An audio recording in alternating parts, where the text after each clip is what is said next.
अस्सलाम वालेकुम। आज माह रमज़ान दा 20वां रोज़ा आई पिया। आज जुम्मा तो मुबारक दा डी आई पिया। तमाम देखने वालों को मेरी तरफ से माह रमज़ान का तीसरा जुम्मा बहुत बहुत मुबारक हो।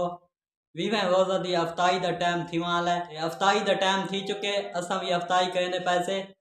आज दी साड़ी अफ्तारी दी पे खजूर, पकौड़े और मीठा पानी। तुसां अफ्तारी करने हो तो सब बिस्मिल्लाह, या तो मैं कल्ले कल्ले आप ही कहना पिया। सब तो पहले खजूर, बिस्मिल्लाहिर्रहमानिर्रहीम।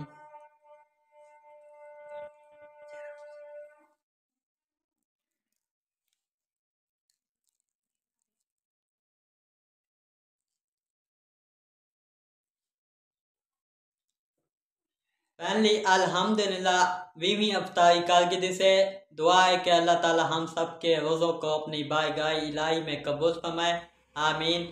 ये छोटी जी वीडियो तो थी एंड करने से, अगर वीडियो पसंद आई है तो साथ चैनल को सब्सक्राइब, तब में सीखना वीडियो ना, तब तक के लिए अल्लाह हाफिज़।